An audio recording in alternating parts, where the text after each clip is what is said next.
Right now, as you listen to this, your mind is being hijacked. Every few seconds, your attention is being pulled in different directions.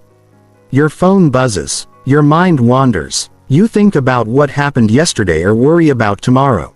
And while this is happening, while your focus is scattered like confetti in the wind, someone else is using their laser-focused attention to build the life you want. This isn't just about productivity. This isn't just about getting more done. This is about the fundamental law that governs all success, all achievement, all transformation. Where focus goes, power flows. And if you can't control your thoughts, if you can't direct your focus, then you can't control your life. The most successful people on the planet aren't just lucky. They aren't just talented. They have mastered the one skill that multiplies every other skill they possess. They have learned to control their thoughts and direct their focus like a laser beam. While everyone else's attention is scattered, theirs is concentrated. While everyone else is distracted, they are deliberate. And that makes all the difference. By the end of this, you will understand why your current level of focus is keeping you trapped. You will discover the science behind mental control and why your brain fights against you. Most importantly, you will have a complete system for taking back control of your mind and directing your focus toward what matters most. This is not theory. This is the blueprint for mental mastery. Chapter 1. The Focus Crisis That's Destroying Your Potential. Let me tell you something that will shock you. The average person checks their phone 96 times per day.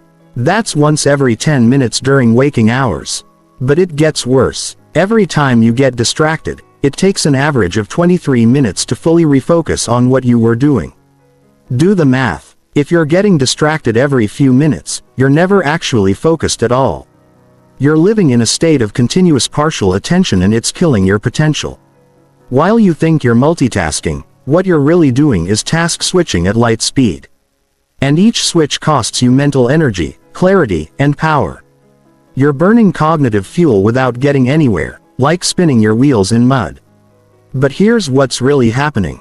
Every time your focus scatters, you're not just losing time, you're losing the compound effect of concentrated effort. Think about sunlight. Spread out, it warms you, but focused through a magnifying glass. It can start a fire. Your attention works the same way. Scattered, it accomplishes nothing. Focused, it becomes unstoppable. The people who are dominating in every field understand this. They know that in a world full of distractions, the ability to focus has become a superpower. While everyone else is checking notifications, scrolling feeds, and jumping from task to task, they are going deep. They are entering flow states that most people haven't experienced in years. And in those states, they are creating value, solving problems and building empires. You see this everywhere. The entrepreneur who built $1 million business didn't do it by checking email every 5 minutes. They did it by entering deep work sessions where they could think strategically, solve complex problems, and execute with precision. The athlete who dominates their sport didn't get there by having their mind on 10 different things. They trained their focus like a muscle until they could shut out everything except what mattered in that moment. But most people never learn this skill. They never train their focus. They let their attention be pulled in every direction by notifications, by social media, by the endless stream of information coming at them every day. They think they're staying connected, but what they're really doing is disconnecting from their own power, and the cost is enormous. When your focus is scattered, your energy is scattered. When your energy is scattered, your results are scattered. You end up working twice as hard for half the results because you never fully commit your mental resources to any one thing. You live in a state of mental mediocrity. Always busy but never truly productive. Always moving but never making real progress. This is why the gap between successful people and everyone else keeps growing. It's not just about talent or opportunity. It's about focus. The successful have learned to control their attention and everyone else is letting their attention be controlled by forces outside themselves. One group is driving, the other is being driven. One group is focused, the other is fragmented, and the results speak for themselves. Chapter 2. The Neuroscience of Mental Control and Why Your Brain Works Against You. Your brain wasn't designed for the modern world. It was designed for survival in an environment where paying attention to everything could mean the difference between life and death. Every sound could be a predator. Every movement could be a threat. So, your brain developed an attention system that's constantly scanning for new information, constantly ready to switch focus to whatever might be important. This served us well when we were living in small tribes and facing physical dangers. But in today's world, this ancient wiring is working against you. Your brain still treats every notification like a potential threat, every email like an emergency. Every social media update like vital information you can't afford to miss. It's trying to protect you, but it's actually sabotaging your success. Here's what happens in your brain when you try to focus. The prefrontal cortex, your brain's CEO, tries to maintain attention on your chosen task. But at the same time, other parts of your brain are constantly scanning for distractions. When something grabs your attention, it triggers a dopamine release. This feels good, so your brain wants more. Before you know it, you're caught in a dopamine-seeking loop, constantly craving the next hit of stimulation. This is why willpower alone isn't enough. You're not just fighting against distraction. You're fighting against millions of years of evolutionary programming. Your brain is literally wired to seek novelty, to pay attention to new things, to constantly switch focus. And in our modern environment, there's an endless supply of novelty available at the touch of a button. But here's the incredible thing about your brain. It's also incredibly adaptable. This is called neuroplasticity, and it means you can actually rewire your brain for better focus. Every time you choose to maintain attention instead of getting distracted, you strengthen the neural pathways associated with focus. Every time you resist the urge to check your phone, you're building mental muscle. Your brain physically changes based on how you use it. The problem is most people are training their brains in the wrong direction. Every time they give into distraction, they're strengthening the neural pathways that make them more distractible. They're literally making themselves worse at focusing. It's like going to the gym and doing exercises that make you weaker instead of stronger. Think about it this way. Your attention is controlled by neural networks in your brain. These networks get stronger with use and weaker with neglect. If you constantly switch between tasks, you strengthen the task-switching network and weaken the sustained attention network. If you constantly seek stimulation, you strengthen the novelty-seeking network and weaken the deep focus network. But the reverse is also true. When you practice sustained attention, when you resist distractions, when you deliberately focus on one thing for extended periods, you strengthen the neural networks that support deep focus. You literally rewire your brain for concentration. This isn't just theory. Brain scans show that people who practice meditation and other focus-boosting activities actually have thicker cortexes in the areas associated with attention and sensory processing. This means that your current level of focus isn't permanent. It's not a fixed trait. It's a skill that can be developed. But like any skill, it requires deliberate practice. You can't just decide to focus better. You have to train your brain systematically and consistently to strengthen the neural pathways that support sustained attention. The most successful people intuitively understand this. They don't rely on willpower to stay focused. They create systems and environments that make focus easier and distraction harder. They train their brains like athletes train their bodies with deliberate practice designed to build mental muscle. Chapter 3. The 4 Deadly Focus Killers That Keep You Mentally Weak. There are 4 invisible enemies destroying your mental power right now. These aren't obvious distractions like social media or notifications. These are deeper patterns that most people never recognize. Which is why they never escape them. If you don't identify and eliminate these focus killers, all the productivity techniques in the world won't save you. Focus killer number 1, the multitasking myth. You've been lied to. The idea that multitasking makes you more productive is one of the most damaging myths of the modern world. When you think you're multitasking, what you're actually doing is rapidly switching between tasks. And every switch has a cost. Researchers call this task switching penalty. And it's devastating. Every time you switch from one task to another, your brain needs time to reorient. It has to figure out where you left off, what you were thinking about, what your next move should be. This transition period can last anywhere from a few seconds to several minutes, depending on the complexity of the tasks, but it gets worse. The more complex the tasks, the higher the switching cost. If you're trying to write an important email while thinking about a presentation you have to give later while mentally planning your weekend, you're not doing three things at once. You're doing each thing poorly. Your email lacks clarity because your attention is divided. Your presentation suffers because you're not fully engaged with the material. And your weekend planning is superficial because you're not really thinking it through. High performers understand this. They don't multitask. They monotask with intensity. When they're working on something important, that's the only thing they're working on. They give it their full attention, their full mental resources, their complete focus. And because they're not diluting their attention across multiple tasks, they accomplish more in less time and with higher quality results. Focus killer number 2, decision fatigue drain. Every decision you make throughout the day depletes your mental energy. From what to wear to what to eat to which email to answer first, you're making hundreds of micro decisions that gradually wear down your cognitive resources. By the end of the day, you don't have the mental energy left for the important stuff. This is why successful people automate as many decisions as possible. They wear the same type of clothes every day. They eat the same breakfast. They follow routines that eliminate unnecessary decision-making. They understand that mental energy is finite and they want to conserve it for the decisions that actually matter. But most people do the opposite. They waste their mental energy on trivial decisions throughout the day, then wonder why they can't focus when it matters. They spend 10 minutes deciding what to have for lunch, then can't concentrate on important work in the afternoon. They debate whether to check their email now or later, burning mental fuel on decisions that shouldn't require any thought at all. The solution is ruthless prioritization of your mental energy. Identify the decisions that actually matter. The ones that move you toward your goals and preserve your cognitive resources for those. Everything else should be automated, eliminated, or delegated. Focus killer number 3, the always-on addiction. Your phone isn't just a communication device. It's a slot machine designed to capture and monetize your attention. Every notification is engineered to trigger a dopamine response. Every app is designed to keep you scrolling.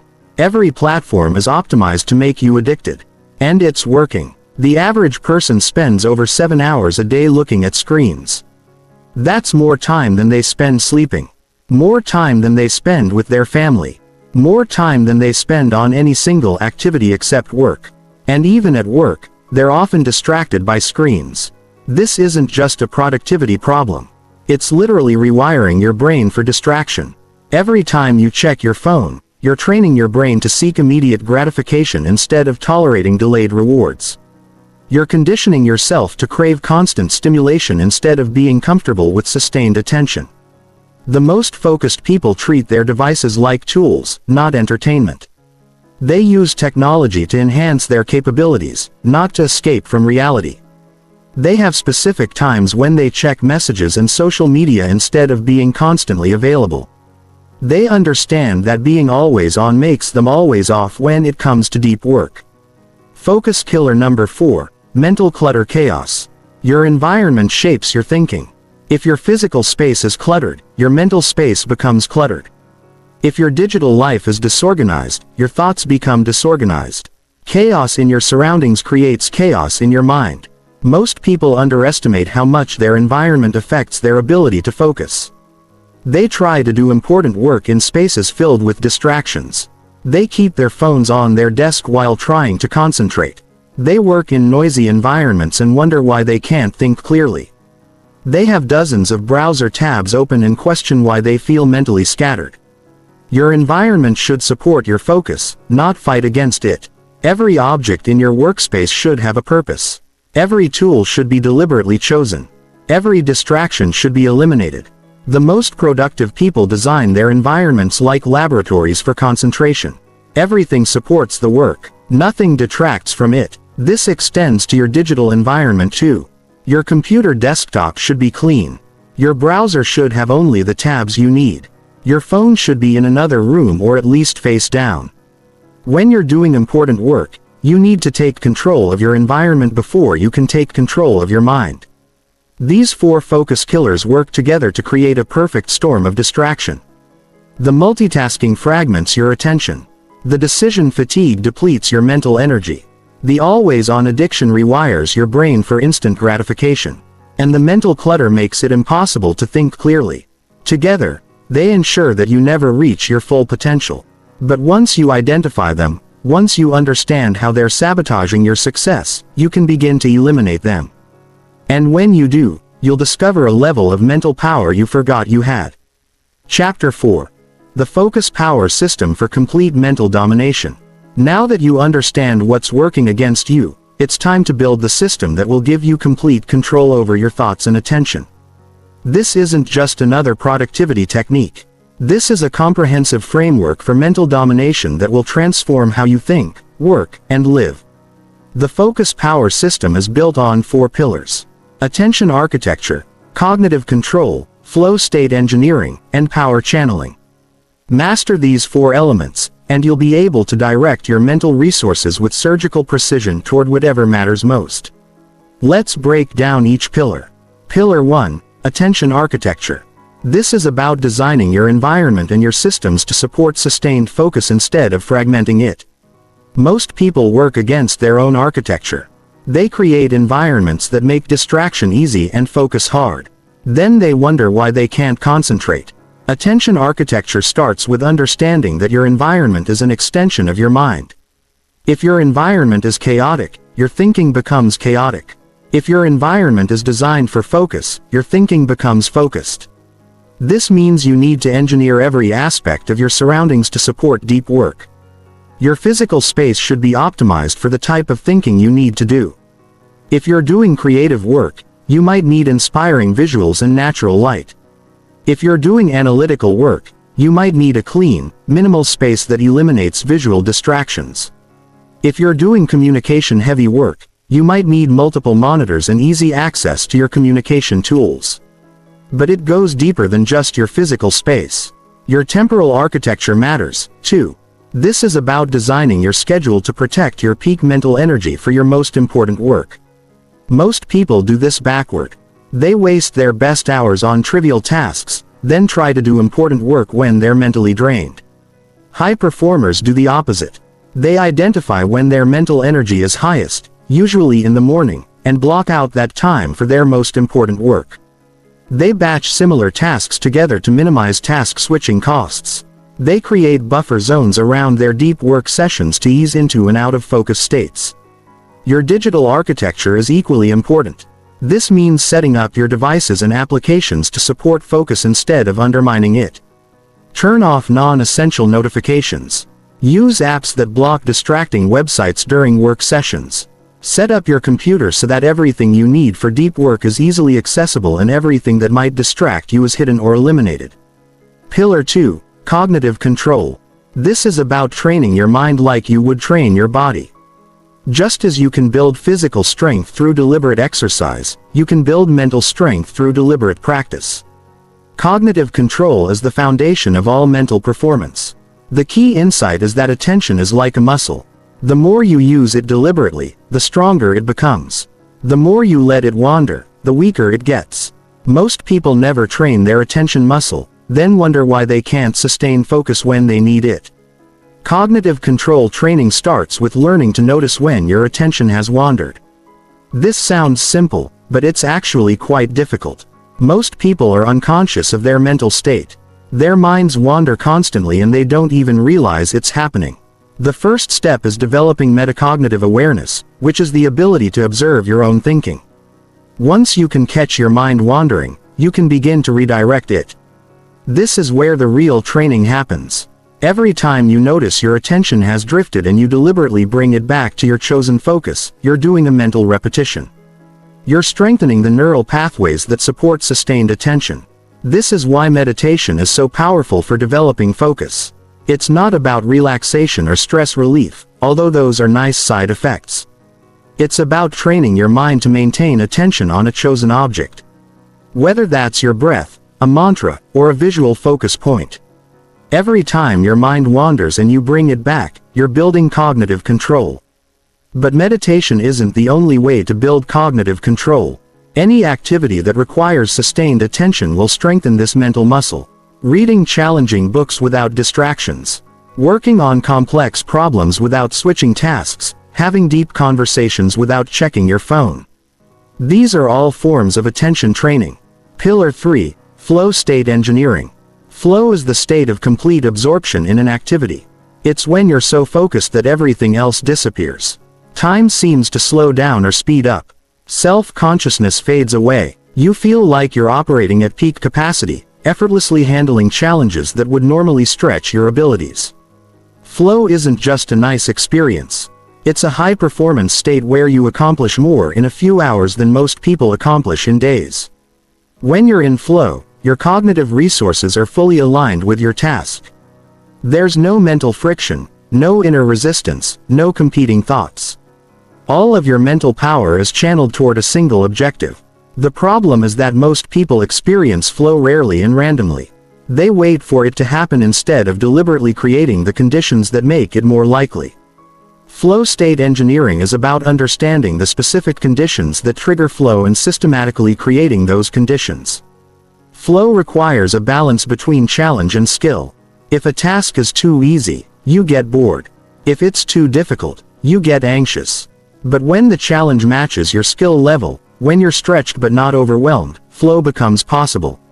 This means you need to continuously calibrate your challenges to match your growing abilities. Flow also requires clear goals and immediate feedback. You need to know exactly what you're trying to accomplish, and you need to be able to tell in real time whether you're succeeding. Vague goals and delayed feedback kill flow. Specific objectives and immediate feedback enhance it. Perhaps most importantly, flow requires the elimination of distractions. You can't enter a flow state if part of your mind is thinking about something else. This is where your attention architecture and cognitive control training pay off. The better you are at eliminating external distractions and controlling internal distractions, the more easily you can access flow states. Pillar 4. Power channeling. This is about directing your focused attention toward the activities that create the greatest impact. You can have perfect focus, but if you're focused on the wrong things, you won't get the results you want. Power channeling ensures that your mental resources are invested in activities that generate maximum return. Power channeling starts with ruthless prioritization. You need to identify the few activities that create disproportionate results and focus almost exclusively on those. This is the 80/20 principle applied to attention management. 20% of your activities probably generate 80% of your results. The key is identifying the 20% and protecting it with laser focus. Most people do the opposite. They give equal attention to everything on their to-do list. They spend as much mental energy on trivial tasks as they do on game-changing work. They let urgent but unimportant activities steal attention from important but non-urgent priorities. This is why they stay busy but never seem to make real progress. Power channeling also involves understanding the different types of thinking required for different types of work. Creative work requires divergent thinking where you generate many possible solutions. Analytical work requires convergent thinking where you evaluate and refine solutions. Strategic work requires systems thinking where you consider relationships and long-term consequences. Each type of thinking requires different mental conditions. Creative thinking often benefits from relaxed focus and varied inputs. Analytical thinking requires intense focus and elimination of distractions. Strategic thinking needs perspective and time to process complex information. Understanding these differences allows you to match your mental state to your task requirements. The ultimate goal of power channeling is to create compound returns from your focused attention. When you consistently direct high-quality focus toward high-impact activities, the results multiply over time. Skills build on skills. Insights lead to breakthroughs. Small improvements compound into massive advantages. This is how focused individuals eventually leave unfocused competitors far behind. Chapter 5. Building your mental fortress against distraction. Your mind is under constant siege. Every moment of every day, forces are trying to capture your attention and redirect it toward their own interests. Social media companies want your attention so they can sell it to advertisers. News organizations want your attention so they can generate clicks and revenue. Entertainment companies want your attention so they can keep you consuming their content. In this war for your attention, you need more than just good intentions. You need a fortress. You need systematic defenses that protect your mental resources and ensure they're invested in your priorities instead of other people's agendas. Building this mental fortress is not optional if you want to succeed at the highest level. The foundation of your mental fortress is environmental design. This means creating physical and digital spaces that make focus easier and distraction harder. Most people do the opposite. They keep their phones next to their bed, then wonder why they can't sleep well. They work in open offices filled with interruptions, then complain about being unproductive. They leave social media notifications on, then act surprised when they can't concentrate. Your environment should be working for you, not against you. This starts with your physical workspace. It should be clean, organized, and free from unnecessary visual stimulation.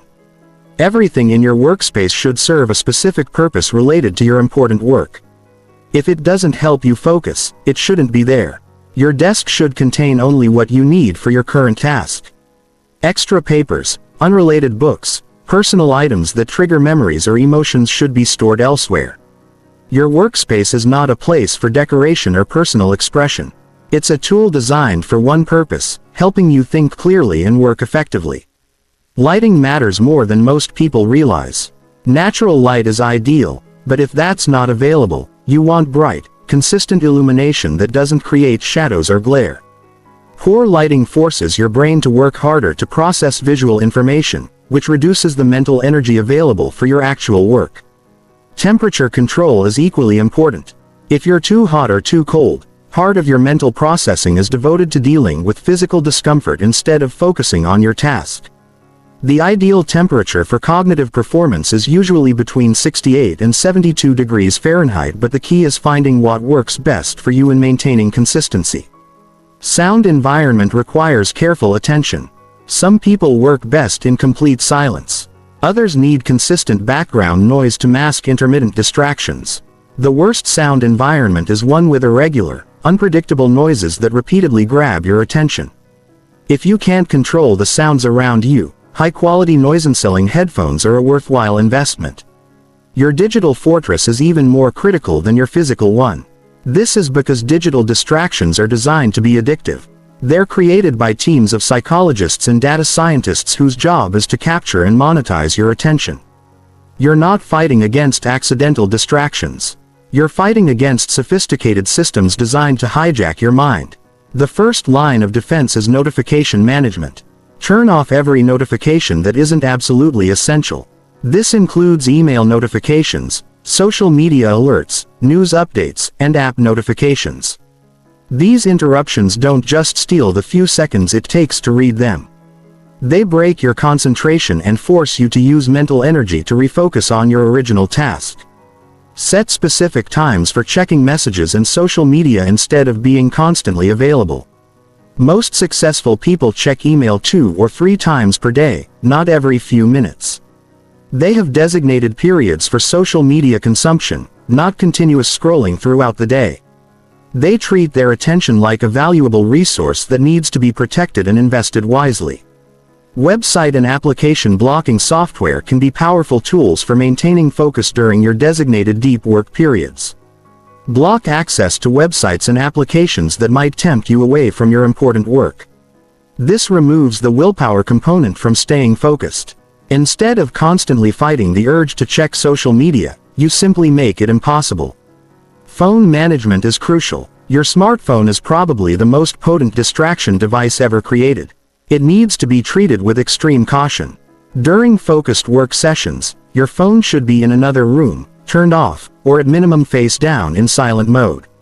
The mere presence of a smartphone, even when it's not being used, can reduce cognitive performance, create technology-free zones and times. Your bedroom should be a place for rest, not screens. Your dining area should be for eating and conversation, not scrolling. You should have at least 1 hour each day, preferably in the morning. That's completely free from digital input. This gives your brain time to process information and generate insights without constant external stimulation. Physical barriers can be surprisingly effective. If you need to walk to another room to check social media, you're less likely to do it impulsively. If your phone is in a drawer instead of on your desk, it's less likely to capture your attention. Small physical obstacles can provide just enough friction to break automatic habits and give you space to make conscious choices about how to use your attention. The second layer of your mental fortress is cognitive training. Even with a perfectly designed environment, your mind will still generate its own distractions. Internal thoughts, worries, ideas, and emotions will arise and try to pull your attention away from your chosen focus. You need mental techniques for handling these internal distractions. Mindfulness meditation is one of the most effective methods for building this type of cognitive control. When you meditate, you practice noticing when your mind has wandered and gently redirecting it to your chosen focus point. This is exactly the skill you need for maintaining concentration during important work. Start with just 5 minutes per day of focused attention meditation. Sit comfortably. Choose a focus point like your breath or a simple phrase and maintain attention on that point. When your mind wanders, notice that it has wandered without judging yourself and redirect your attention back to your focus point. This is mental exercise, and like physical exercise, it gets easier with consistent practice. Thought labeling is another powerful technique for managing internal distractions. When a distracting thought arises during focused work, instead of following the thought or fighting against it, simply label it and return to your task. If you start worrying about a conversation you had earlier, just think worrying and return to your work. If you start planning what to have for dinner, think planning and return to your work. This technique works because it acknowledges the thought without feeding it energy. When you try to suppress thoughts, they often become stronger. When you follow every thought that arises, you lose focus. But when you simply observe and label thoughts, they tend to fade naturally, leaving you free to maintain attention on what's important. The third layer of your mental fortress is energy management. Focus isn't just about attention control. It's also about having the mental energy necessary to sustain concentration over extended periods. If you're physically tired, mentally drained, or emotionally depleted, even the best focus techniques won't help you. Sleep is the foundation of mental performance. When you're sleep deprived, your prefrontal cortex, the part of your brain responsible for executive functions like attention control, operates at reduced capacity. You become more impulsive, more distractible, and less able to maintain sustained focus. Most adults need 7 to 9 hours of quality sleep per night for optimal cognitive performance. Nutrition affects your ability to concentrate more than most people realize. Your brain consumes about 20% of your daily calories and it's sensitive to fluctuations in blood sugar levels. Eating consistent balanced meals helps maintain steady mental energy throughout the day. Avoiding sugar crashes and caffeine spikes helps maintain consistent focus capacity. Physical exercise, particularly cardiovascular exercise, enhances cognitive performance. Exercise increases blood flow to the brain, promotes the growth of new neural connections, and improves your brain's ability to focus and resist distractions. Even a short walk can help clear your mind and restore your ability to concentrate. Stress management is critical for maintaining focus. When you're stressed, your brain releases hormones that impair cognitive function and make you more reactive to distractions. Chronic stress literally shrinks the prefrontal cortex, the area responsible for executive control. Regular stress reduction practices like deep breathing, meditation or physical exercise help maintain the brain chemistry necessary for sustained focus. Building your mental fortress takes time and deliberate effort, but the investment pays enormous dividends when you have systematic defenses against distraction.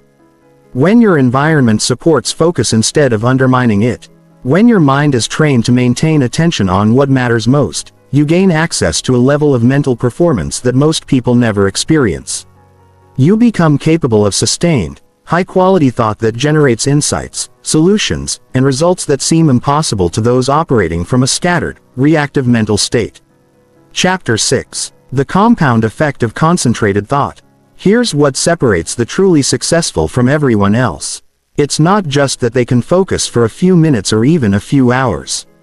It's that they understand the compound effect of concentrated thought. Every hour of deep focused work doesn't just produce results for that hour. It builds cognitive momentum that makes the next hour even more productive. Think about it like compound interest in investing. When you invest money, you don't just earn returns on your original investment. You earn returns on your returns. Your money grows exponentially over time because each gain becomes the foundation for future gains.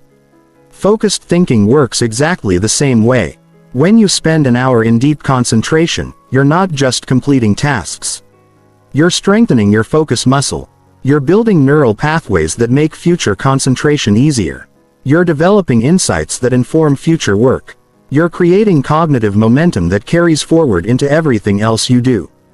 But most people never experience this compound effect because they never sustain focus long enough to generate momentum. They work in 15-minute fragments interrupted by distractions. They switch between tasks so frequently that they never build depth in any area. They mistake activity for productivity and wonder why their results don't improve over time. The compound effect of concentrated thought explains why some people seem to accomplish impossible amounts of high-quality work. They're not just working more hours. They're accessing multiplier effects that come from sustained mental engagement. Each day of focused work makes them capable of even higher levels of performance the next day. Consider what happens when you spend 3 uninterrupted hours working on a complex problem. The first 30 minutes might feel difficult as your mind settles into the work. The second 30 minutes become easier as you gain momentum. By the second hour, you're operating at a higher cognitive level than when you started. By the third hour, you're making connections and generating insights that wouldn't have been possible in scattered 15-minute sessions. This deep engagement doesn't just solve the immediate problem. It trains your brain to handle complexity. It builds your capacity for sustained thinking. It develops pattern recognition that helps you solve future problems faster. The cognitive gains compound over time, making you progressively more capable of handling difficult challenges. Successful entrepreneurs understand this intuitively. They don't just work on their businesses in spare moments between other activities. They block out substantial periods for strategic thinking, for deep problem solving, for creative innovation. They know that breakthrough ideas and game-changing strategies don't emerge from fragmented attention. They come from sustained focused engagement with important challenges. The same principle applies to skill development. When you practice something with complete focus for extended periods, you don't just improve at that specific skill, you improve your ability to learn. You develop more sophisticated mental models. You build cognitive flexibility that transfers to other areas. Every hour of focused practice makes future learning more efficient. This is why the gap between focused and unfocused people keeps growing over time. The focused individuals are building compound cognitive returns. They're getting better at focusing, which allows them to focus longer, which generates even better results, which motivates them to focus more. It's a positive feedback loop that creates exponential improvement over time. Meanwhile, unfocused people are caught in a negative feedback loop. Their scattered attention produces mediocre results which frustrates them and makes focus feel even more difficult. They develop habits of distraction that make sustained attention nearly impossible. Instead of compound returns, they experience compound losses in cognitive capacity. Chapter 7. Advanced Flow State Protocols for Peak Mental Performance. Flow state isn't just a nice feeling. It's the highest level of human performance where your cognitive abilities operate at maximum capacity. In flow, you can accomplish more in 2 hours than most people accomplish in 2 days. But accessing flow isn't random. It follows specific principles that you can learn and apply systematically. The first requirement for flow is complete presence. You cannot enter a flow state while part of your mind is elsewhere. This means eliminating not just external distractions but internal ones as well. No part of your consciousness can be occupied with worries about the future, regrets about the past, or concerns about anything other than the immediate task. This level of presence requires preparation before you begin any important work session. Spend 5 minutes clearing your mental space. Acknowledge any concerns or distractions. Write them down if necessary and consciously set them aside. Tell your mind that this is protected time devoted entirely to the task at hand. This mental preparation dramatically increases your chances of entering flow. The second requirement is the challenge-skill balance. Flow occurs when the difficulty of your task perfectly matches your current abilities. If the task is too easy, you become bored. If it's too difficult, you become anxious. But when the challenge stretches your abilities without overwhelming them, flow becomes possible. This means you need to continuously calibrate your challenges as your skills improve. What put you in flow last month might be too easy today. You need to progressively increase difficulty to maintain that sweet spot where you're stretched but not stressed, challenged but not overwhelmed. Most people never find this balance because they either choose tasks that are too comfortable or too overwhelming. They stay in their comfort zone working on things they've already mastered and wonder why they feel bored and unmotivated. Or they bite off more than they can chew, feel overwhelmed and abandon the work entirely. Flow requires finding the narrow band between these extremes. The third requirement is immediate feedback. You need to know in real time whether you're succeeding or failing, whether you're on track or off course. Delayed feedback breaks flow because part of your mind becomes occupied with uncertainty about your performance. This means structuring your work to provide continuous feedback loops. If you're writing, you can see immediately whether your words are expressing your ideas clearly. If you're solving problems, you can test solutions quickly to see if they work. If you're learning new skills, you can practice in ways that reveal mistakes immediately so you can correct them.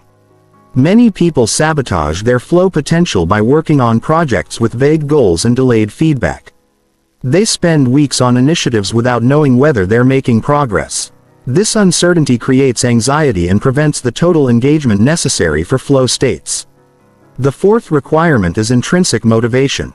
Flow is impossible when you're working solely for external rewards or to avoid punishments. You need to find genuine interest and satisfaction in the work itself. This doesn't mean every task needs to be your passion, but you need to connect with some aspect of the work that engages your natural curiosity or desire for mastery. This is why it's crucial to understand what type of challenges naturally energize you. Some people are motivated by creative problems that require innovative solutions. Others are energized by analytical challenges that require systematic thinking. Still others are motivated by social challenges that require understanding and influencing people. Understanding your natural motivational patterns helps you structure work in ways that support flow. Advanced flow practitioners don't wait for motivation to strike. They engineer it by connecting their daily tasks to larger purposes that matter to them. They find ways to make routine work more challenging and interesting. They create games and competitions with themselves to maintain engagement with necessary but potentially boring tasks. The fifth requirement is clear goals with well-defined success criteria. Vague objectives kill flow because part of your mind remains uncertain about what you're trying to accomplish. You need crystal clear clarity about what success looks like for any given work session. This means breaking large projects into specific measurable outcomes for each work session. Instead of work on presentation, your goal should be complete the introduction section with 3 key points and supporting data. Instead of improve marketing, it should be analyze last quarter's campaign performance and identify 2 optimization opportunities. Clear goals eliminate internal uncertainty and allow all of your mental resources to focus on execution. When you know exactly what you're trying to accomplish, your mind can fully engage with how to accomplish it. Advanced flow engineering involves creating ritual and routine that consistently produce the mental conditions necessary for peak performance. This might include specific music that signals to your brain that it's time for deep work. It might include physical warm-up exercises that prepare your mind for concentration. It might include breathing techniques that shift your nervous system into an optimal state for sustained focus. The most productive people don't rely on inspiration or mood to access flow states. They have systematic approaches that reliably produce the psychological conditions where flow becomes possible. They treat flow as a skill that can be developed rather than a random occurrence that sometimes happens by accident. Chapter 8. Focus specialization for different types of mental work. Not all mental work requires the same type of focus. Creative work demands a different cognitive approach than analytical work. Strategic thinking requires different mental conditions than tactical execution. Most people use the same unfocused approach for all types of thinking and wonder why they're not more effective. Understanding the different modes of mental work and matching your focus style to your task requirements can dramatically improve both the quality and efficiency of your thinking. This is about becoming a specialist in cognitive performance. Using the right mental tool for each type of challenge: creative focus, divergent thinking, and open awareness. Creative work requires generating new ideas, making novel connections, and exploring possibilities that don't yet exist. This type of thinking benefits from a more relaxed, open style of attention that allows your mind to make unexpected connections between seemingly unrelated concepts. Creative focus is less about intense concentration and more about sustained gentle attention that allows ideas to emerge naturally. It's like the difference between a laser beam and ambient light. Analytical work benefits from laser-like focus, but creative work often benefits from softer, broader awareness that can notice subtle patterns and possibilities. The environment for creative focus should support exploration and experimentation. Some visual stimulation can be helpful for creative work, unlike analytical work where it might be distracting. Natural settings, inspiring artwork, or varied textures can provide input for creative thinking. Music, particularly instrumental music, can enhance creative flow for many people. Creative focus sessions should be longer and less structured than analytical sessions. You need time for ideas to percolate and develop. Rushing creative work often produces superficial results.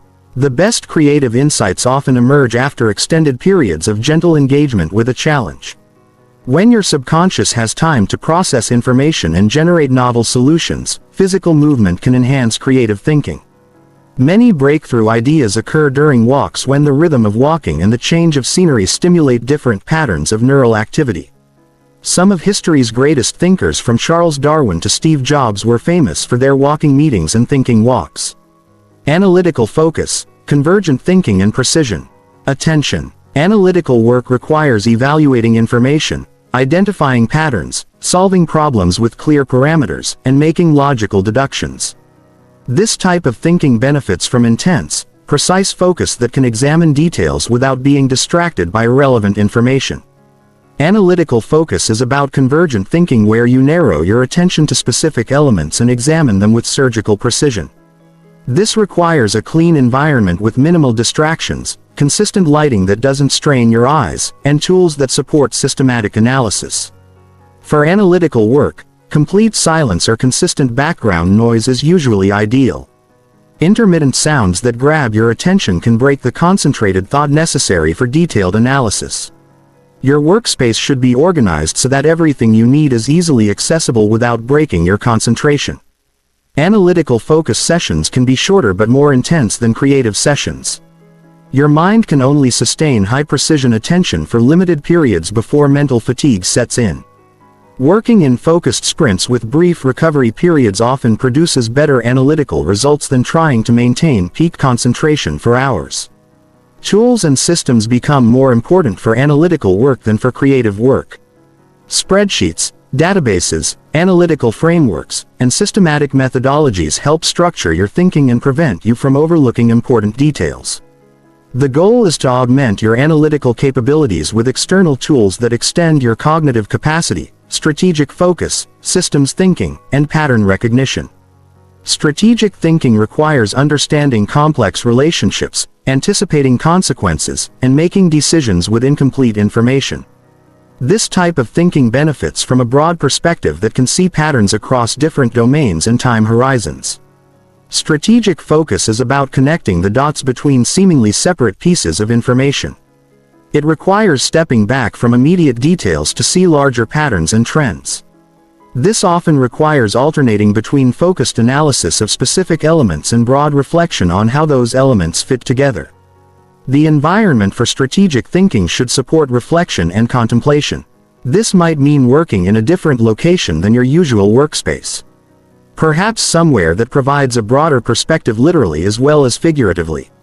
Many strategic thinkers find that elevated locations or rooms with expansive views help stimulate systems-level thinking. Strategic focus sessions need flexibility in timing and structure. Important insights about complex systems often emerge during quiet moments when you're not actively trying to solve problems. This is why many executives schedule thinking time without specific agendas, allowing their minds to process and integrate information from various sources. Walking meetings and informal discussions can be particularly valuable for strategic thinking. The relaxed pace and physical movement can stimulate insights that don't emerge during more structured analytical sessions. Some of the most important strategic decisions are made during conversations that don't feel like formal work sessions. Execution focus, single-point concentration and systematic implementation.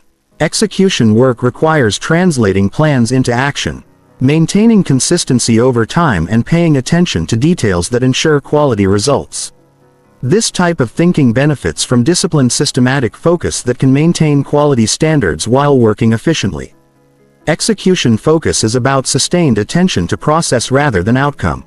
It's about maintaining quality and consistency even when the work becomes routine. This requires a different type of mental discipline than creative or strategic work. Where the thinking itself provides stimulation, the environment for execution work should minimize variability and support consistent performance.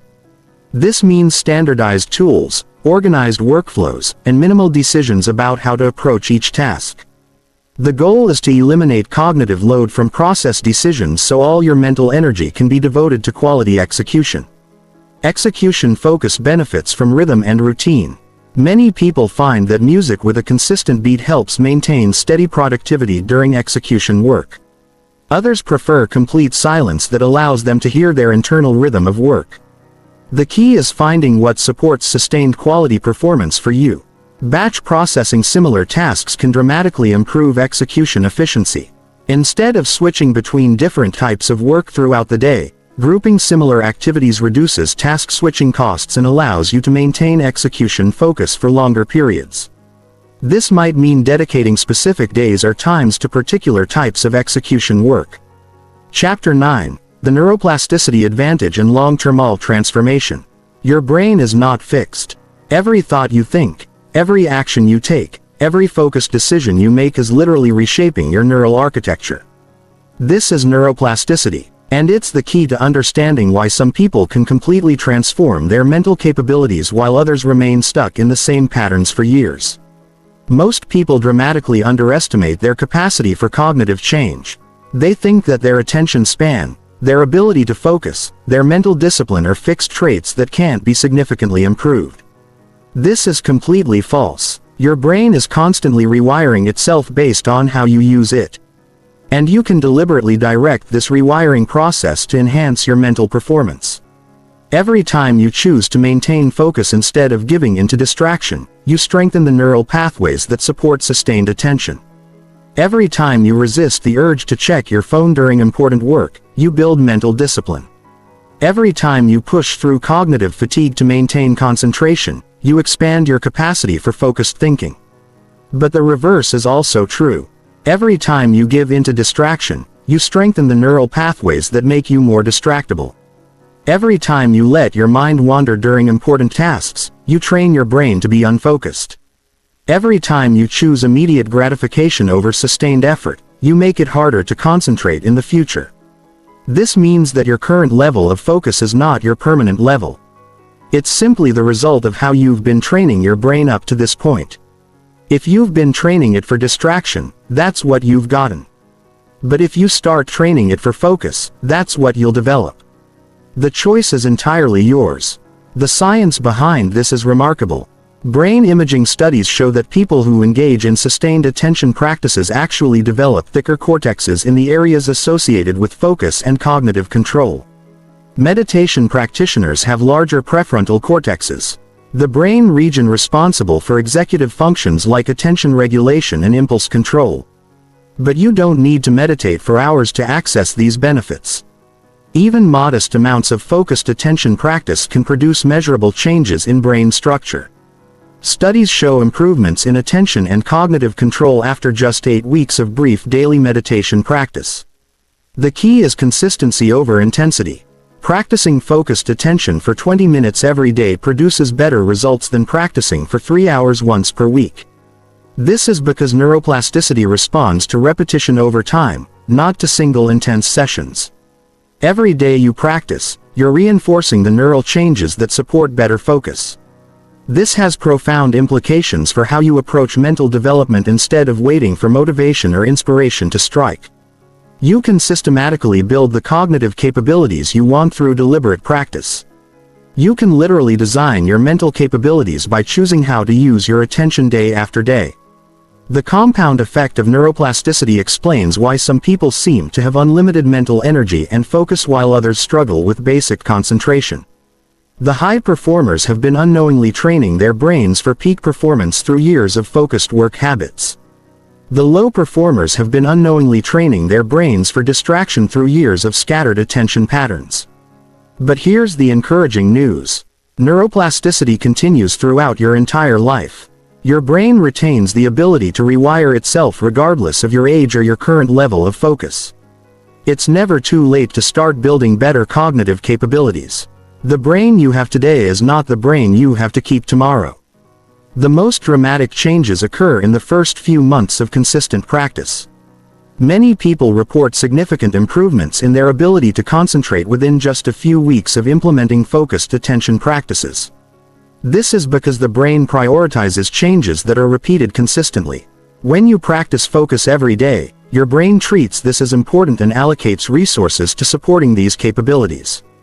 Advanced practitioners report that focused attention becomes progressively easier over time. What once required significant willpower eventually becomes natural and automatic. They reach a point where sustained concentration feels effortless, where deep work becomes their default mode rather than something they have to force themselves to do. This transformation extends beyond just work performance. People who develop strong focus capabilities report improvements in their relationships, their emotional regulation, their decision-making, and their overall life satisfaction. This is because attention control is a fundamental mental skill that influences every other aspect of cognitive performance. The long-term vision for your mental development should be complete cognitive autonomy. This means having full control over where you direct your mental resources when you enter peak performance states and how you respond to distractions and challenges. Instead of being reactive to environmental stimuli, you become proactive in directing your mental energy toward what matters most. This level of mental mastery doesn't happen overnight, but it is achievable for anyone willing to invest in systematic cognitive training. The brain changes you need are well within the normal range of human neuroplasticity. You don't need special genetics or exceptional talent. You just need consistency, patience, and a systematic approach to mental development. Chapter 10. Sustaining peak focus under pressure and adversity. The true test of your mental control isn't when everything is perfect. It's when everything is falling apart. Anyone can focus in ideal conditions with no distractions and unlimited time. But can you maintain clarity of thought when you're under deadline pressure? Can you think strategically when you're stressed? Can you make good decisions when everything seems to be going wrong? This is where most people's focus falls apart. They develop decent concentration skills during calm periods. But the moment pressure increases or adversity strikes, their mental discipline collapses. They revert to reactive thinking, scattered attention, and poor decision-making exactly when they need focus the most. Elite performers are different. They've learned to maintain focus, not despite pressure and adversity, but because of it. They understand that challenging situations require even better mental control, not worse. They've developed systems for sustaining peak cognitive performance when the stakes are highest and the conditions are most difficult. The first principle of pressure focus is understanding that stress is not the enemy of peak performance. It's the fuel. Optimal performance occurs at moderate levels of arousal and challenge. No stress means no urgency, no energy, no peak performance. Too much stress overwhelms your cognitive systems and impairs thinking. But the right amount of stress enhances focus, increases energy, and sharpens decision-making. The key is learning to use stress as a performance enhancer rather than letting it become a performance inhibitor. This starts with reframing your relationship with pressure situations. Instead of seeing them as threats to be avoided, see them as opportunities to demonstrate your capabilities. Instead of hoping for easy conditions, embrace challenging conditions as chances to excel. This reframe changes your physiology. When you perceive stress as enhancing rather than threatening, your body produces a different hormonal response. Instead of the cortisol and adrenaline that impair cognitive function, you produce hormones that enhance focus and decision. The same situation can either help or hurt your performance depending on how you interpret it. The second principle is preparation over reaction. Most people wait until they're under pressure to figure out how to handle it. By then, it's too late. Their cognitive resources are already compromised by stress, and they don't have the mental clarity to implement new strategies. Elite performers prepare for pressure situations during calm periods. They practice their focus techniques when they don't need them. So these techniques are automatic when they do need them. They rehearse how they'll respond to various challenging scenarios. So they have tested protocols to follow when real challenges arise. This includes physical preparation. Your body's response to stress significantly affects your cognitive performance. If you're physically tense, breathing shallowly, or experiencing stress symptoms, your brain doesn't receive optimal oxygen and glucose supplies. Simple breathing techniques, progressive muscle relaxation, and posture adjustments can maintain the physical conditions necessary for clear thinking under pressure. Mental rehearsal is equally important. Visualization isn't just for athletes. It's for anyone who wants to perform well under pressure. Spend time mentally rehearsing how you'll respond to challenging situations. See yourself maintaining focus despite distractions. Imagine yourself making good decisions despite time pressure. Feel yourself remaining calm and clear despite adversity. This mental practice creates neural pathways that support peak performance under stress. When you encounter similar situations in reality, your brain has practiced patterns to follow. Instead of panicking or reverting to poor habits, you automatically access the behaviors you've rehearsed. The third principle is process focus over outcome focus. When you're under pressure, it's natural to become fixated on results, consequences, and what might go wrong. This outcome focus actually impairs performance because it diverts attention from the task at hand to worry about future consequences. Elite performers maintain process focus even under extreme pressure. They concentrate on executing the next right action rather than worrying about final results. They focus on what they can control in the present moment rather than outcomes they can't directly control. This shift in focus has immediate performance benefits. When your attention is fully engaged with current tasks, you perform those tasks better. When you're worried about outcomes, you perform current tasks worse. The irony is that focusing on process rather than outcomes actually produces better outcomes. Process focus also provides emotional regulation benefits. It's difficult to be anxious about the future when you're completely absorbed in present moment tasks. It's hard to be overwhelmed by the magnitude of challenges when you're focused on the next specific action you need to take. The fourth principle is energy management under stress. Pressure situations are cognitively expensive. They require more mental energy than normal conditions. If you don't manage your energy carefully, you'll burn out before you complete important tasks. This means being even more protective of your cognitive resources during high-pressure periods. Eliminate non-essential decisions. Delegate everything that doesn't require your specific expertise. Say no to additional commitments that don't directly support your priority objectives. It also means being more systematic about recovery and renewal. High-pressure periods require more recovery time, not less. Many people make the mistake of cutting out rest and renewal activities when they're under pressure, thinking they need to devote every minute to work. This backfires because depleted cognitive resources produce poor quality work that often needs to be redone. Short recovery periods throughout high-pressure days can maintain cognitive performance much better than trying to power through without breaks. Even 5-minute periods of deep breathing, brief walks or mental reset activities can restore mental energy and maintain focus quality. The fifth principle is maintaining long-term perspective during short-term challenges. Pressure situations can create tunnel vision where immediate problems seem much larger and more significant than they actually are. This distorted perspective often leads to poor decisions and unnecessary stress. Maintaining perspective means regularly stepping back from immediate challenges to consider how they fit into larger contexts. Will this crisis matter in 5 years? Are there opportunities hidden within current difficulties? What can you learn from this challenging period that will make you stronger in the future? This broader perspective doesn't minimize real challenges or suggest that everything will work out automatically, but it prevents you from making decisions based on temporary emotional states or distorted thinking caused by stress. It helps you respond to challenges strategically rather than just reactively. Chapter 11. the integration protocol for seamless focus mastery. You now understand the principles of mental control. But understanding and implementation are two completely different things. Most people learn powerful focus techniques and then fail to integrate them into their daily lives. They know what to do but don't do it consistently. They have the knowledge but lack the systematic approach to turn that knowledge into automatic behavior. This is where most focus training fails. People treat concentration techniques like interesting information rather than skills that require systematic development. They read about focus, think about focus, but never actually build focus into their operating system.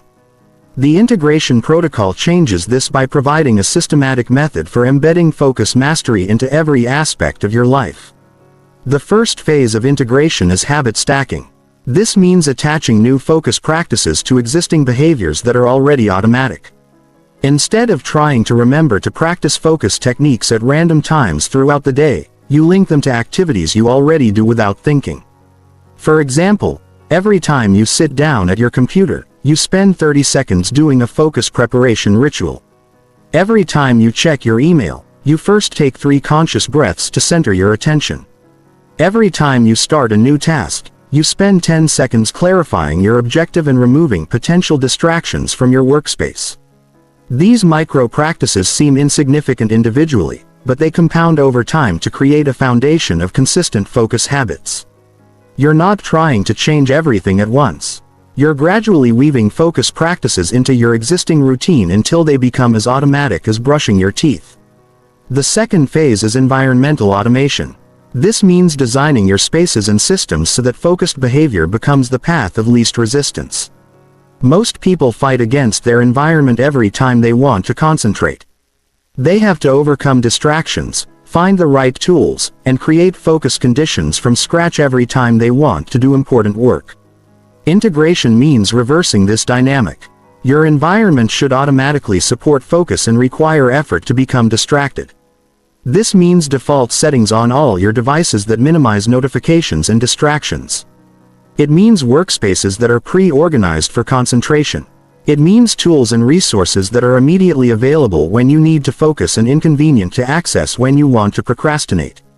Think of this as engineering your environment to make your future self more likely to succeed. When focus requires minimal effort and distraction requires significant effort, you naturally gravitate toward better choices. You're not relying on willpower or motivation. You're using intelligent design to guide your behavior toward what you actually want to accomplish. The third phase is cognitive integration, which means developing metacognitive awareness of your mental state throughout the day.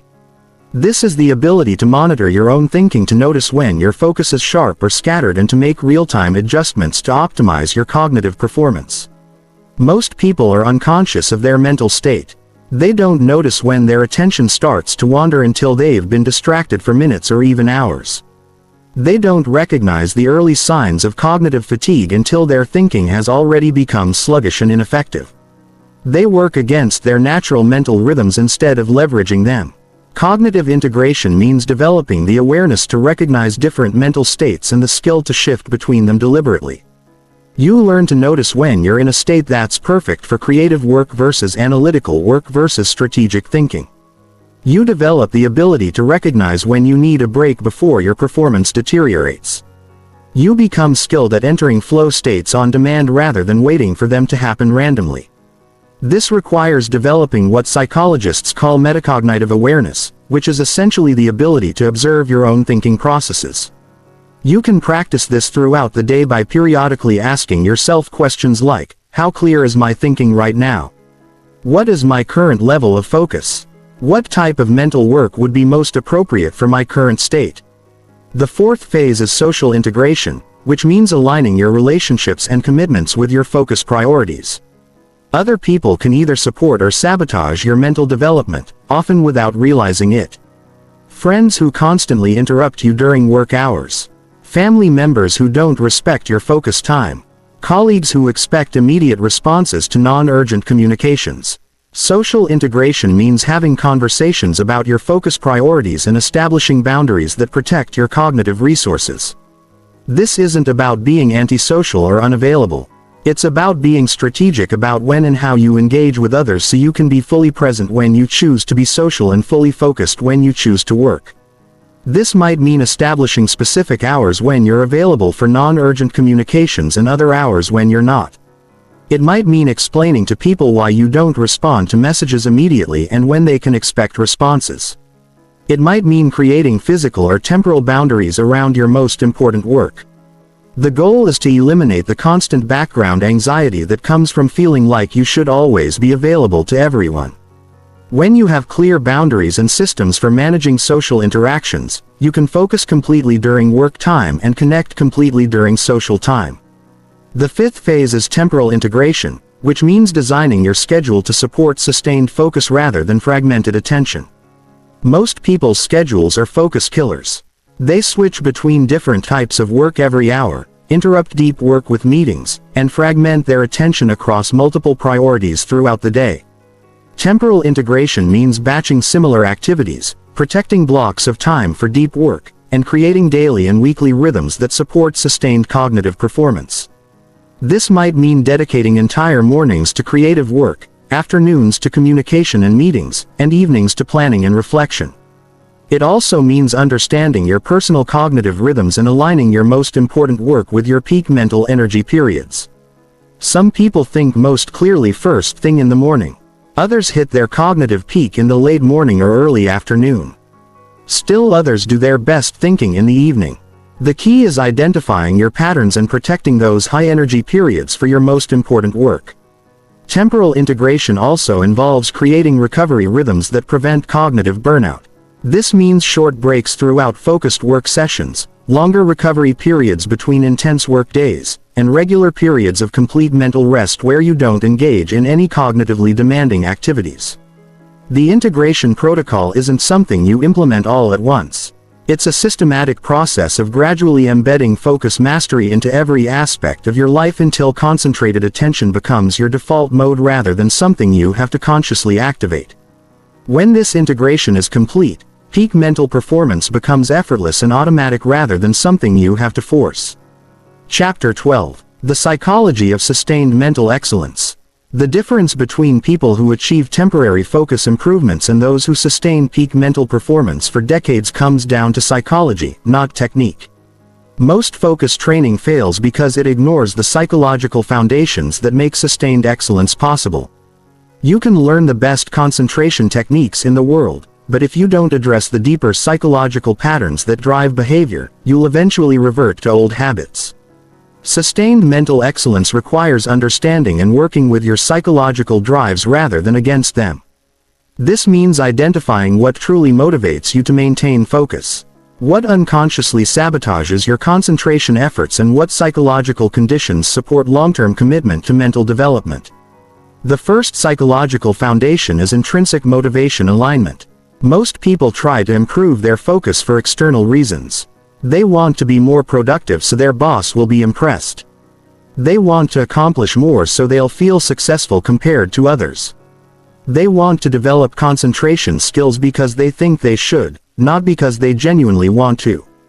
External motivation works temporarily, but it doesn't sustain long-term behavior change. When the external pressure is removed, the behavior disappears. When the novelty wears off, the motivation fades.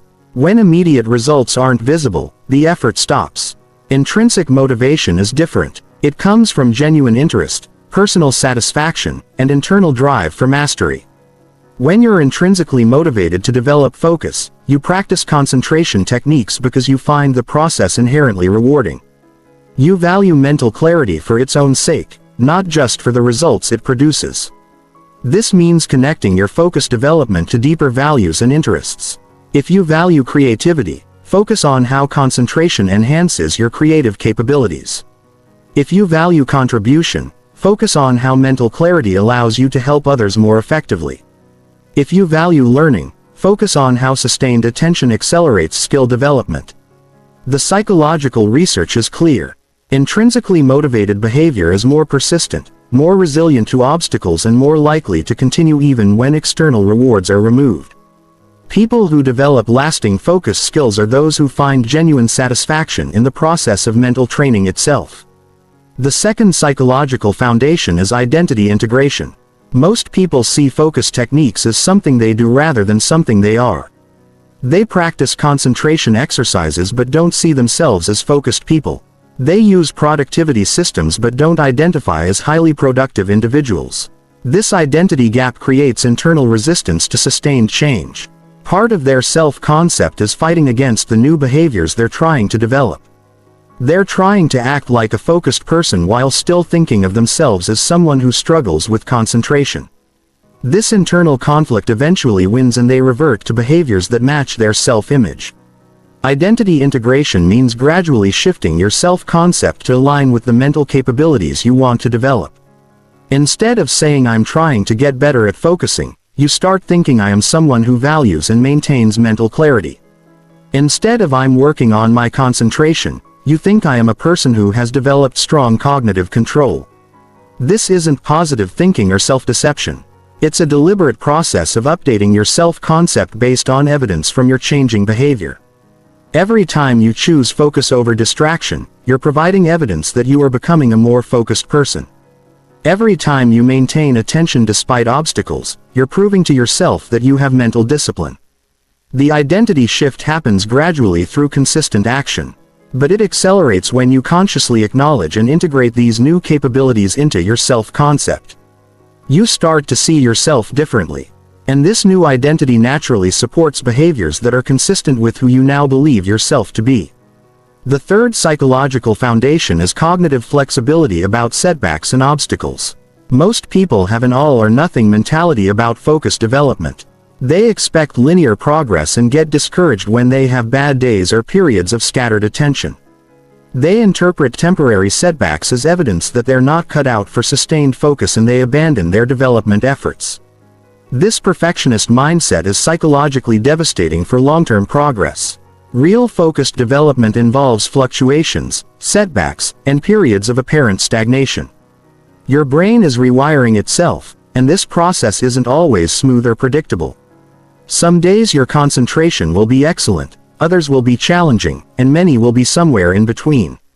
Psychological resilience means expecting this variability and not interpreting temporary difficulties as permanent failures. It means understanding that setbacks are part of the development process, not evidence that the process isn't working. It means maintaining long-term perspective even during short-term challenges. This also means developing metacognitive awareness about your psychological patterns. Most people have predictable triggers that cause their focus to deteriorate. Certain types of stress, particular emotional states, specific environmental conditions, or relationship conflicts that consistently undermine their concentration efforts. Instead of being surprised by these patterns every time they occur, you can learn to anticipate and prepare for them. You can develop specific strategies for maintaining focus during your most challenging psychological states. You can create support systems that help you navigate difficult periods without abandoning your mental development goals.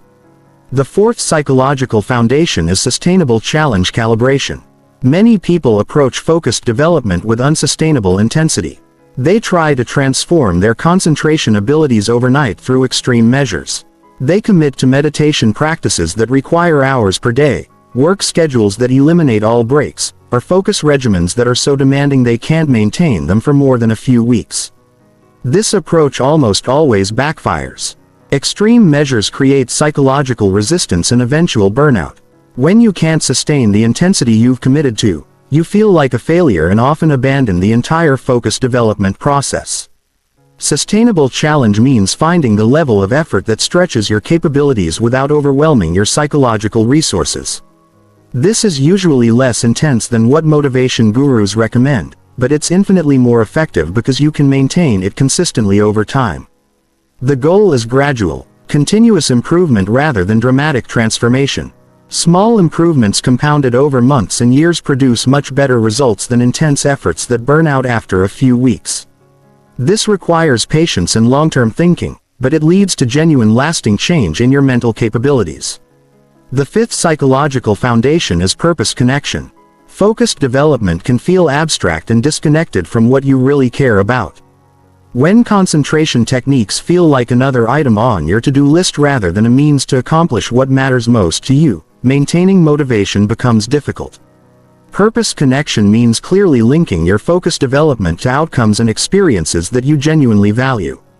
How will better concentration help you be a better parent, partner, or friend? How will sustained attention enhance your ability to contribute to causes you care about? How will mental clarity help you create the kind of life you actually want to live? These connections need to be specific and personal, not generic or borrowed from other people's values. The purpose that motivates sustained effort is the purpose that comes from your own deep reflection about what you want your life to be about. When focused development is connected to genuine purpose, the daily discipline required becomes meaningful rather than burdensome. You're not practicing concentration techniques because you should. You're developing mental skills because they serve something you deeply care about. Chapter 13. Advanced Concentration Techniques for Elite Mental Performance. Now that you understand the foundations and psychology of focus mastery, it's time for the advanced techniques that separate elite mental performers from everyone else. These are not beginner practices. They require a foundation of basic concentration skills and the psychological commitment to push beyond comfortable limits. But when mastered, they provide access to levels of mental performance that most people never experience. The first advanced technique is micro-recovery attention cycling. Most people think of focus as something you turn on and try to maintain for as long as possible. But elite performers understand that attention is more like a muscle that benefits from strategic rest periods even during focused work sessions. Micro-recovery cycling involves deliberately pulsing your attention intensity throughout work sessions. Instead of trying to maintain peak concentration for hours, you alternate between periods of maximum focus and brief moments of controlled mental relaxation. This might mean 90 seconds of intense concentration followed by 10 seconds of soft focus repeated throughout your work session. The recovery periods aren't breaks from work. There are moments where you maintain awareness of your task while allowing your concentration mechanisms to briefly recharge. You might take a conscious breath, briefly shift your visual focus, or momentarily relax your mental effort while staying engaged with your work. This technique requires precise timing and awareness. You need to catch the early signs of attention fatigue before your focus deteriorates significantly. Most people wait until their concentration has already declined before taking breaks. Micro-recovery cycling means refreshing your attention before it needs refreshing. Elite performers report that this approach allows them to maintain high-quality focus for much longer periods than continuous concentration attempts. The brief recovery periods prevent the cognitive fatigue that usually forces longer breaks and keeps attention quality consistently high. The second advanced technique is attention anchoring under distraction. Basic focus training happens in controlled environments with minimal distractions. Advanced focus training deliberately introduces distractions to build concentration skills that work in real-world conditions. Attention anchoring means developing the ability to maintain focus on your chosen object of attention while distractions are actively trying to pull your attention elsewhere. This isn't about eliminating distractions. It's about maintaining concentration despite their presence. You can practice this by gradually introducing controlled distractions during focus sessions. Start with subtle background sounds and work up to more challenging interruptions. Practice maintaining attention on your work while people are talking nearby, while notifications are going off, while multiple things are competing for your attention. The goal isn't to ignore distractions completely. It's to maintain primary attention on your chosen focus while having peripheral awareness of distracting stimuli without being hijacked by them. You acknowledge the distractions without allowing them to fragment your concentration. This skill is essential for real-world performance. Most of your important work won't happen in perfect conditions with no interruptions. Advanced concentration means being able to maintain focus quality even when external conditions are challenging. Elite performers often report that their ability to concentrate actually improves in moderately distracting environments because the challenge stimulates higher levels of attention. They've trained their focus skills to be resilient and adaptive rather than dependent on perfect conditions. The third advanced technique is cognitive load optimization. This involves understanding how different mental tasks consume cognitive resources and strategically managing your mental energy to maximize overall performance. Different types of thinking require different amounts of mental energy. Creative brainstorming is cognitively expensive but doesn't require sustained concentration. Analytical problem solving requires intense focus but uses different cognitive resources than creative work. Communication and social interaction consume mental energy but in different ways than solitary analytical tasks. Cognitive load optimization means sequencing your daily activities to make optimal use of your available mental energy. This might mean doing your most cognitively demanding work when your mental energy is highest, batching similar types of tasks to minimize cognitive switching costs, and alternating between high-energy and lower-energy activities to maintain consistent performance throughout the day. It also means understanding how different environmental factors affect your cognitive load. Some sounds reduce your available mental energy for complex tasks. Certain visual environments require more cognitive processing power. Temperature, lighting, and air quality all affect how much mental energy you have available for focused work. Advanced practitioners become extremely sensitive to these factors and make real-time adjustments to optimize their cognitive performance. They might change locations when they need different types of thinking. They might adjust their environment when they notice their mental energy declining. They might switch tasks when they recognize that their current cognitive state isn't optimal for their intended work. The fourth advanced technique is flow state stacking. Instead of experiencing flow as isolated peak performance episodes, advanced practitioners learn to link multiple flow states together to create extended periods of exceptional mental performance. Flow state stacking requires understanding the conditions that help you exit flow gracefully and re-enter it quickly. Most people crash when they come out of flow states. They lose momentum and have difficulty accessing peak performance again. This happens because they don't manage the transition between flow and non-flow states strategically. Stacking involves creating buffer periods between flow sessions where you maintain elevated attention without the full intensity of flow.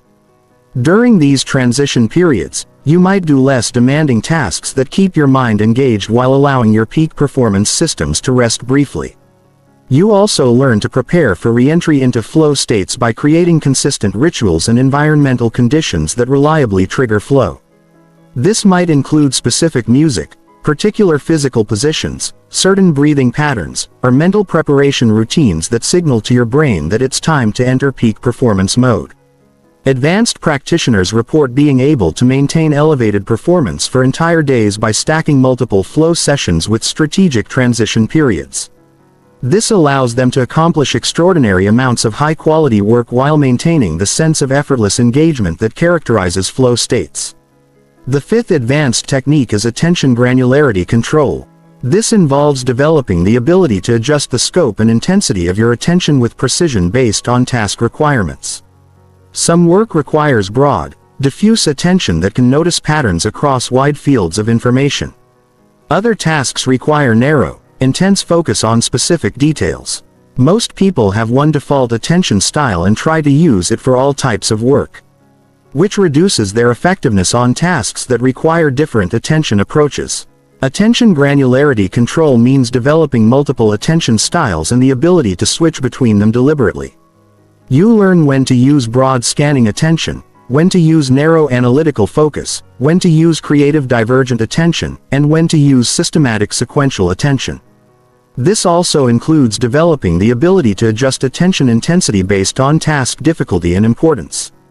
Routine tasks might require only moderate attention while complex problem solving might require maximum concentration. Learning to calibrate your attention investment to match task requirements prevents both underperformance and unnecessary mental fatigue. Advanced practitioners describe this as having multiple attention settings that they can access on demand. They might use broad relaxed attention for initial brainstorming, then switch to narrow intense focus for detailed analysis, then shift to systematic scanning attention for quality checking their work. The sixth advanced technique is metacognitive performance monitoring. This involves developing real-time awareness of your cognitive performance and the ability to make immediate adjustments to optimize your mental effectiveness. Most people are unconscious of their cognitive performance until it has already declined significantly. They don't notice when their thinking becomes less clear, their focus starts to waver, or their decision becomes impaired. By the time they recognize these changes, they've already spent significant time working at reduced capacity. Metacognitive monitoring means developing the ability to track your cognitive performance continuously and recognize the early signs of declining effectiveness. You learn to notice when your attention starts to fragment, when your thinking becomes less precise, when your mental energy begins to decline. This awareness allows you to make proactive adjustments before your performance deteriorates. You might take a brief recovery break when you notice early signs of fatigue. You might change your working environment when you recognize that your current conditions aren't supporting optimal thinking. You might switch to different types of tasks when you notice that your current cognitive state isn't well suited for your intended work. Advanced practitioners develop the ability to maintain peak performance for extended periods by making continuous micro-adjustments based on real-time performance feedback. They become extremely sensitive to their cognitive state and skilled at maintaining optimal conditions for sustained mental excellence. Chapter 14. Maintaining peak focus in a world designed for distraction. The modern world is not neutral about your attention. It is actively, systematically, and ruthlessly engineered to fragment your focus and monetize your distraction. Every app on your phone, every website you visit, every digital platform you engage with has been designed by teams of behavioral scientists whose job is to capture and hold your attention for as long as possible. This isn't conspiracy theory. This is business model reality. The most profitable companies in the world make money by selling your attention to advertisers. The longer they can keep you scrolling, clicking, and engaging, the more money they make. Their success depends on your failure to maintain focus on what actually matters to you. Understanding this dynamic is crucial for maintaining peak focus in the modern environment. You're not fighting against accidental distractions. You're defending against sophisticated psychological warfare designed to undermine your cognitive autonomy. The companies that want your attention have unlimited resources, advanced technology, and detailed data about what captures your specific psychological triggers. But you have advantages they don't expect. You have awareness of their tactics. You have the ability to make conscious choices about how you use technology. You have strategies for protecting and directing your attention toward what serves your genuine interests rather than their profit motives. The first defense strategy is attention sovereignty. This means taking complete ownership of how you allocate your cognitive resources instead of letting external forces make these decisions for you. Most people use technology reactively, responding to notifications, alerts, and prompts without conscious choice about whether these interruptions serve their priorities. Attention sovereignty means becoming proactive about technology use. You decide when to check messages rather than checking them whenever notifications appear. You choose when to consume information rather than being fed content based on algorithmic recommendations. You control when to be available for communication rather than being constantly accessible to everyone. This requires changing your relationship with technology from reactive to intentional. Instead of allowing devices and applications to interrupt you whenever they want something, you interact with them on your terms. When it serves your priorities for specific purposes that advance your goals. Practical attention sovereignty means turning off all non-essential notifications, batching similar digital activities into specific time blocks, and creating substantial periods each day when you're completely disconnected from digital input. It means treating your devices as tools that serve your purposes rather than entertainment systems that consume your time. The second defense strategy is environmental architecture. This means designing your physical and digital environments to support focus rather than undermine it. Most people live and work in environments that make distraction easy and concentration difficult. Then wonder why they struggle to maintain attention. Environmental architecture starts with creating designated spaces for focused work that are completely free from distracting stimuli. This might mean a specific room, desk, or even just a particular chair that you use only for important work. When you're in this space, your brain learns to associate the environment with focused attention. Your digital environment requires equally careful design. This means organizing your computer desktop to eliminate visual distractions, using applications that block distracting websites during work sessions, and setting up your devices so that everything you need for productive work is easily accessible. While everything that might distract you requires extra effort to reach, the goal is making focused work the path of least resistance while making distraction more difficult and less rewarding. When your environment automatically supports concentration, You don't have to rely on willpower to stay focused. Good choices become easy choices. The third defense strategy is cognitive immunization. This involves building mental resistance to the psychological techniques that distraction technologies use to capture your attention. When you understand how these techniques work, you become less susceptible to their influence. Most distraction technologies use variable reward schedules, social validation mechanisms, and fear of missing out triggers to keep you engaged. Understanding these psychological hooks allows you to recognize when they're being used on you and make conscious choices about whether to respond. Cognitive immunization also means developing metacognitive awareness during technology use. Before you pick up your phone or open a distracting website, pause and ask yourself what you're hoping to accomplish. Are you looking for specific information? Or are you just seeking stimulation? Are you using technology to solve a problem? Or are you using it to avoid important work? This brief moment of conscious reflection often reveals that your impulse to check devices or browse websites isn't serving any genuine purpose. It's just a habitual response to boredom, anxiety, or the desire for immediate gratification. When you recognize this pattern, you can choose to redirect your attention toward more meaningful activities. The fourth defense strategy is social boundary management. Other people can either support or sabotage your focus, often without realizing the impact they're having on your cognitive performance. Managing these social dynamics is crucial for maintaining peak attention in environments where other people have different priorities and different relationships with distraction. This means having explicit conversations with family members, colleagues, and friends about your focus, priorities, and the boundaries you need to maintain peak cognitive performance. It means explaining why you don't respond to non-urgent messages immediately and when people can expect responses from you. Social boundary management also involves modeling focused behavior for others instead of accommodating their distracted habits. When you consistently demonstrate that deep work and sustained attention are priorities, other people often adjust their expectations and behavior to support your focus rather than undermine it. The fifth defense strategy is purpose-driven technology use. This means connecting your technology habits to larger goals and values rather than using devices and applications for entertainment or distraction. When technology use is aligned with genuine purposes, it becomes a tool for achieving what matters to you rather than an obstacle to focus. Purpose-driven use involves regularly auditing your technology habits and eliminating applications, websites, and digital activities that don't serve your real priorities. It means being intentional about the information you consume, the people you follow on social platforms, and the digital tools you allow into your attention ecosystem. This doesn't mean eliminating all entertainment or social technology use. It means being conscious and intentional about these choices rather than using technology habitually or compulsively when digital activities are aligned with your values and goals.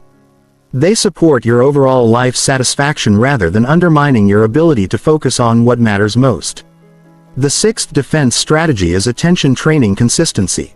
Your focus skills will atrophy if you don't maintain them.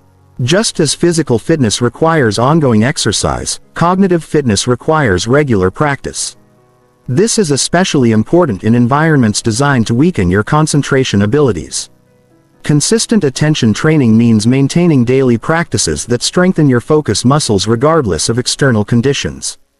This might include meditation, reading challenging books without distractions, engaging in complex problem-solving activities, or any other practices that require sustained concentration. The key is consistency rather than intensity. Brief daily practice is more effective than sporadic longer sessions. Your brain responds better to regular training than to occasional intensive efforts. Even 10 minutes per day of deliberate attention practice can maintain and gradually improve your focus capabilities. Regular attention training also helps you notice when your focus skills are declining due to environmental pressures or increased stress. When you have a consistent practice, you have a baseline for recognizing changes in your cognitive performance and making adjustments before significant deterioration occurs. Maintaining peak focus in the modern world requires understanding that you're swimming against a cultural current that favors distraction, immediate gratification, and scattered attention. But when you develop the strategies and skills for protecting your cognitive resources, you gain access to levels of mental performance that become increasingly rare and therefore increasingly valuable. Chapter 15. Your complete mental transformation blueprint. Everything you've learned up to this point leads to this moment. You now understand the science of attention, the psychology of focus, the techniques for concentration, and the strategies for maintaining mental clarity in a distractible world. But understanding and implementation are different things. Knowledge without action changes nothing. This chapter is your blueprint for turning everything you've learned into lasting transformation. The transformation process happens in 3 phases: foundation building, skill development, and mastery integration. Each phase builds on the previous one, and rushing through any phase undermines the entire process. This isn't about quick fixes or overnight changes. This is about systematic, permanent upgrade of your mental capabilities. Phase 1 is foundation building, and it lasts approximately 60 days. During this phase, your only job is establishing the basic habits and environmental conditions that make sustained focus possible. You're not trying to achieve peak performance yet. You're creating the conditions where peak performance can eventually emerge. Foundation building starts with sleep optimization. For the next 60 days, you commit to 7 to 9 hours of quality sleep per night. This isn't negotiable. Everything else depends on having the neurological foundation that only adequate sleep can provide. Poor sleep makes every other focus technique infinitely more difficult. Environmental design is equally fundamental. During phase 1, you eliminate the most obvious sources of distraction from your living and working spaces. Turn off non-essential notifications. Create at least one space in your home that's designed specifically for focused work. Remove visual clutter from your primary workspace. These changes seem simple, but they create the environmental foundation everything else builds upon. The third foundation building element is establishing a daily attention training practice. This doesn't need to be complicated or time-consuming. 5 to 10 minutes per day of focused attention meditation is sufficient. The goal isn't achieving perfect concentration. The goal is building the habit of daily cognitive training and developing basic awareness of your mental state. During phase 1, you also begin tracking your attention patterns without trying to change them dramatically. Notice when your focus is naturally strongest during the day. Observe what activities and environments support concentration versus those that fragment attention. Become aware of your cognitive rhythms without judging them or forcing immediate changes. The final foundation building element is gradual technology boundary implementation. Start with small changes like putting your phone in another room during meals or designated work periods. Begin batching email checking into specific times rather than responding continuously throughout the day. These aren't dramatic changes, but they begin establishing your authority over technology rather than letting technology control your attention. Foundation building might seem too gradual or insufficient for people who want rapid transformation, but this phase creates the psychological and environmental conditions that make advanced focus techniques possible. Without this foundation, advanced practices either fail completely or produce temporary results that don't last. Phase 2 is skill development, and it lasts approximately 90 days. During this phase, you systematically develop the specific cognitive abilities that enable sustained peak performance.